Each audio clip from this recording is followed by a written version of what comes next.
Hey guys, this is Alfred back with another video with version 5.4 right around the corner. I just want to talk about whether or not these characters are worth your PRIMOGEMS. Now with all of these kind of videos, please pull for your favorite characters first. This is a gacha game. Please pull for your waifus and husbandos. Doesn't mean the character is meta. It means you should feel enticed to pull for them if you don't like them. However, if you're here for a meta perspective, I'm here to give you guys my thoughts on which of these characters are the very best in the current meta. And with all that said, let's begin with this video. Now the first character I want to talk about is Yumemizuki. I am just going to be calling her Mizuki for simplicity's sake. But Mizuki is going to be the new event wish banner for 5.4. And after this version, she will be included in the standard banner. So if you want to play smart, you should probably not pull for Mizuki and wait to get spooked by her. However, if you want to know how good she is, she's pretty much like a pseudo Scaramouche. I'm not so sure about her damage numbers yet because she hasn't come out at the time of recording. So once we get her numbers, we will probably know how well she does. But in my opinion, she's just going to be another enabler because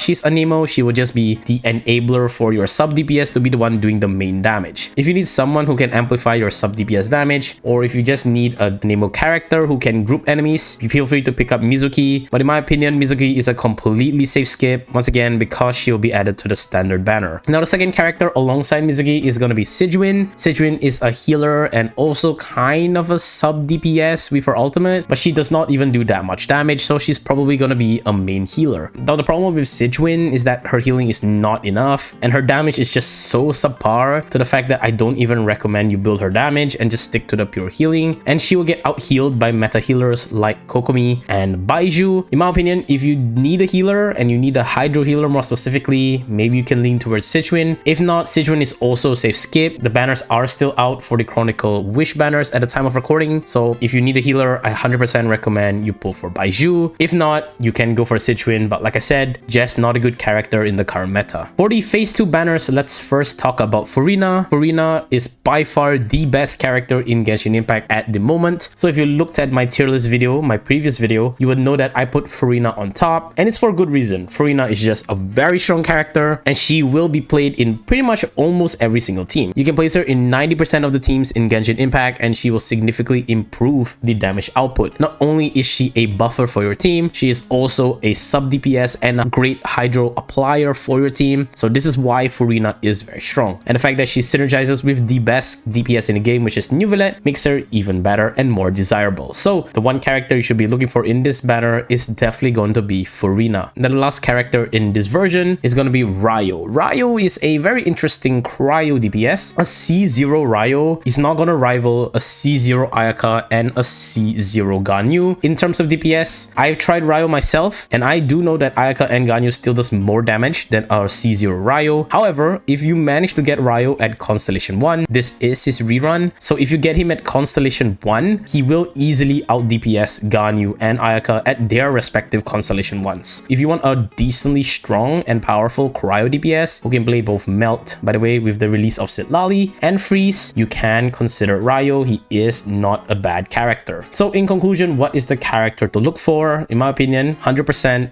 you must have Furina in your account. Furina is just a very strong character and she will carry you to the depths of the end game. If you don't have her weapon, you can also consider, this is a rare time, I actually recommend someone to pull for their weapon because the weapon is insanely strong as well for Furina. So do look to get Furina and her weapon and then you can roll for the other characters. The least important character to pull for once again is Mizuki because she will be added to the standard banner. So you can use your standard fates and you can also lose your 50-50 and get Mizuki there. And with all that said, thank you guys so much for watching this video. This is a really quick one, but if you like videos like this, please do leave a like. It shows me I should do more. Comment down below who you're going to be pulling for in this banner and who you're going to be saving for in the future. And lastly, do subscribe. I will be doing a video on where Mizuki stands in a tier list sooner or later. And with that, I will see you guys next time. Peace.